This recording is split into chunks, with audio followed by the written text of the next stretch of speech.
26 décembre 1900.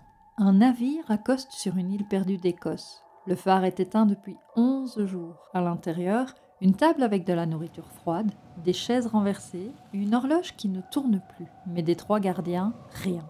Comme s'ils avaient disparu dans le vent glacé de l'Atlantique, personne ne sait ce qui s'est passé sur l'île d'Eleanmore.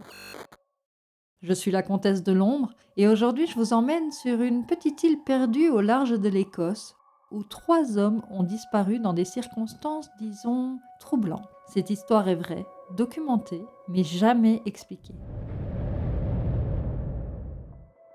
Les îles Flannan, un archipel de rochers battus par les vents, perdu dans l'Atlantique Nord. Un endroit si hostile que même les Vikings l'évitaient. Un lieu où la nature règne en maître absolu, où l'homme n'est qu'un intrus fragile face aux éléments déchaînés. Je vais vous raconter l'histoire de James Ducat, Thomas Marshall et Donald MacArthur, les gardiens du phare d'Eleanmore.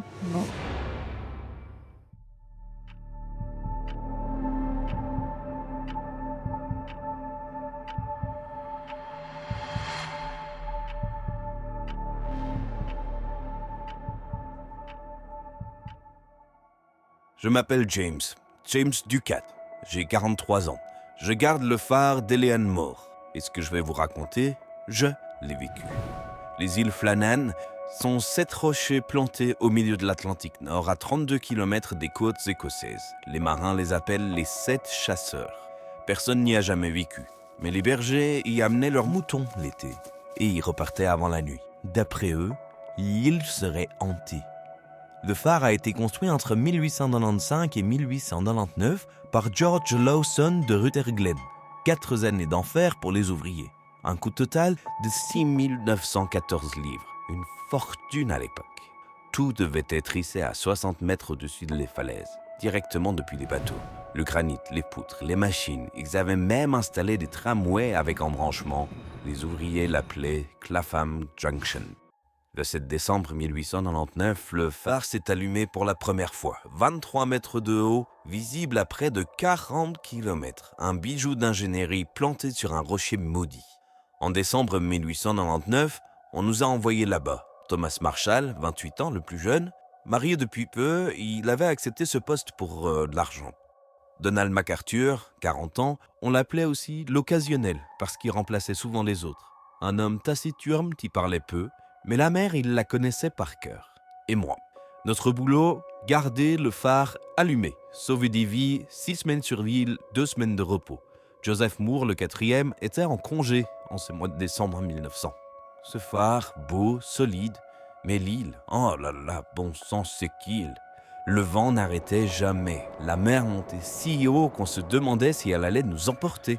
Et les oiseaux, des fois, on en trouvait des centaines morts sur les rochers. Comme ça, sans raison. Le 12 décembre, ça a commencé. Une tempête de fous furieux. Les vagues tapaient le phare à 45 mètres de hauteur. Vous vous rendez compte ? 45 mètres ? Le sel collait aux vitres. On ne voyait plus rien dehors, que de l'écume blanche et du noir. 13 décembre, Thomas a écrit dans le journal. Tempête continue. Dégâts au débarcadère ouest. Mer très agitée. Il écrivait proprement, mais ses mains tremblaient. Donald priait tout le temps. Ses lèvres bougeaient sans arrêt, mais avec le vent, on n'entendait rien. Il avait sorti son chapelet, celui que sa mère lui avait donné. Ses doigts les traînaient sans cesse. La tempête empirait, les murs tremblaient. J'ai cru que l'île allait se casser en 2. Le 14 décembre, impossible de sortir. Les vagues nettoyaient tout sur leur passage. Thomas a noté, phare maintenu allumé malgré conditions extrêmes. On a vu un bateau au large, il se battait contre la mer. J'espère qu'ils s'en sont sortis. Cette nuit-là, Donald a refusé de dormir. Il reste debout, à regarder par la fenêtre. Quand je lui ai demandé pourquoi, il m'a dit « Ils attendent ». Qui attendait ? Il n'a pas voulu répondre.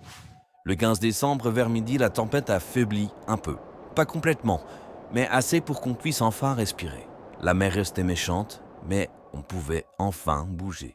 Thomas voulait qu'on aille voir les amarres à l'ouest. Le matériel avait forcément pris cher. Donald ne voulait pas sortir, lui. Il disait que c'était un piège de la mer. « Ne sortez pas », répétait-il. « Pas maintenant, pas encore. » Mais on était gardien de phare, c'était notre travail de sortir. On devait y aller. Donald resterait pour surveiller la lumière. Si vous entendez cette histoire et qu'on n'est plus là, cherchez-nous près du débarcadère ouest. Ou alors, Ne nous cherchez pas, peut-être que c'est mieux comme ça.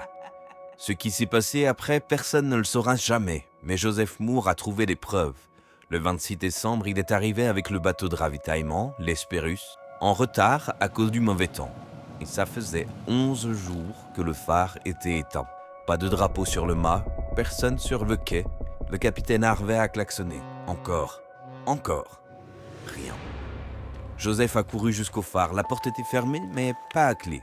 Dedans, tout était figé. La table avec de la bouffe froide, des couverts abandonnés, une chaise par terre, l'horloge arrêtée sur 8h15, les lits défaits. Il manquait 2 cirés sur 3, 2 paires de bottes aussi. Joseph a fouillé partout, chaque pièce, chaque rocher, rien, pas de corps, pas de message. Au débarcadère ouest, tout était détruit. Des rails étaient tordus, la grue était arrachée, les cordes emmêlées partout.